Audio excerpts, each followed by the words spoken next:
Budget सत्र के 9वें दिन सदन में एनसीआर क्षेत्रों विश्लेषकर आपको बता दें कि गुरुग्राम, रेवाड़ी और फरीदाबाद में बहुमंजिला इमारत में उपयोग की जाने वाली घटिया सामग्री के मुद्दे को लेकर ध्यान आकर्षण प्रस्ताव पर चर्चा हुई, लेकिन कांग्रेस सरकार के जवाब से संतुष्ट नहीं नजर आई। कांग्रेस ने किन मुद्दों को लेकर सदन में मुद्दे उठाए, इस बारे में खास बातचीत की हमारे संवाददाता अनिल कुमार ने कांग्रेस विधायक नीरज शर्मा से। बजट सत्र के 9वें दिन कांग्रेस ने सदन में क्या मुद्दे उठाए, इस मेरे साथ हैं कांग्रेस विधायक नीरज शर्मा। इनसे जानते हैं कि कांग्रेस ने सदन में किन मुद्दों को उठाया। जी नमस्कार जी। क्वेश्चन आंसर सेशन था, उसमें काफ़ी चीज़ें आई। बजट पे हमारे सीएलपी साहब, हुड्डा साहब भी बोले और हमारी आज कॉलिंग अटेंशन भी थी, खासतौर से जो गुड़गांव में हादसा हुआ जिसमें 2 व्यक्तियों की मौत हो गई। ये जो हाई राइज बिल्डिंग्स के अंदर बिल्डरों द्वारा हेराफेरी करके, जालसाजी करके लोगों को ठगा जा रहा है, उसको लेके था। बड़ा विस्तृत प्रश्न था और स्पीकर साहब ने बहुत कम समय दिया उसके लिए। और उसके अंदर हमारी मुख्य मांग यही थी कि भाई ये जो ऑक्यूपेशन और कंप्लीशन सर्टिफिकेट दिया जाता है, उसके बाद उसकी चेकिंग करने का क्या मैकेनिज्म है सरकार के पास। और जवाब में एक तरीके से सरकार ने हाथ खड़े कर दिए। हमने तो ये भी कहा कि भाई सीबीआई जांच कराओ, क्योंकि घटना होने से आप नहीं रोक सकते, परंतु घटना होने के बाद सरकार का एक्शन इतना सख्त होना चाहिए कि दोबारा उसकी पुनरावृत्ति ना हो, इस तरीके से लोगों को ठगा ना जाए, लोगों के संग बेईमाना ना हो।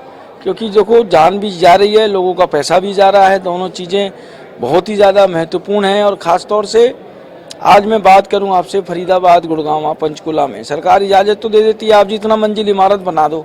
आज भाई साहब आग लग जाए तो आग बुझाने वाली मशीन नहीं है इन तीनों शहरों के अंदर, कि वो आग कैसे बुझेगी। कितने बड़े ज्वालामुखी पे हम लोग रह रहे हैं, करोड़ों रुपए के फ्लैट खरीद के, जबकि जब सरकार परमिशन दे रही है कि आपने 25 मंजिला बिल्डिंग बनानी है, या तो आप बिल्डर के जिम्मे डालो कि भाई आपने नई मशीन भी रखनी है, ये नहीं तो सरकार लेके बैठे कि भाई 25 मंजिल की भी हमारे पास मशीन है, 30 तक की भी है, 35 तक की भी है। तो इन सब चीज़ों पर सरकार को बहुत जल्दी और ध्यान देने की ज़रूरत है, सख्त से सख्त कानून बनाने की ज़रूरत है। गरीब का 50 गज का प्लॉट सरकार 1 मिनट में छीन लेती है।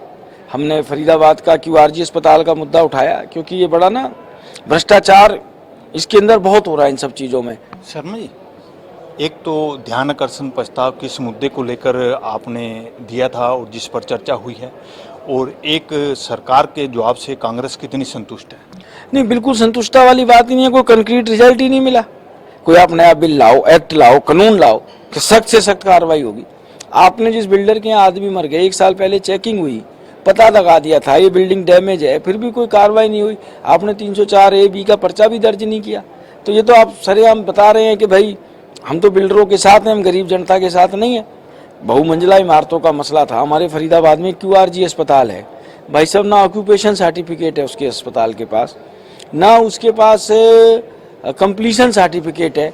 क्या हम मुंबई के अस्पतालों में जो हादसा हुआ है उसका इंतजार कर रहे हैं कि अस्पताल में मरीज ही एडमिट होता है, कोई अनहोनी बात हो जाए, ना वो कानून कायदे से बना हुआ अस्पताल है, ना OC है, ना कंप्लीशन सर्टिफिकेट है।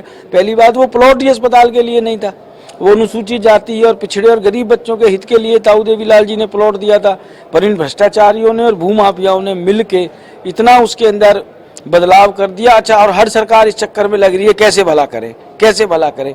कई 100 करोड़ रुपए एक्सटेंशन फीस माफ करने की तैयारी चल रही है, जबकि गरीब का 2 रुपये माफ करके राजी नहीं। आप गरीब का खून चूस के राजी हो, पर इन बड़े सरमाएदारों के खिलाफ बोल के सरकार में कोई भी राजी नहीं है। ये हमने आज महसूस किया। ये थे मेरे साथ कांग्रेस विधायक नीरज शर्मा। इन्होंने बताया कि कांग्रेस ने आज सदन में क्या क्या मुद्दे उठाए हैं। Anil Kumar, total news, Chandigarh.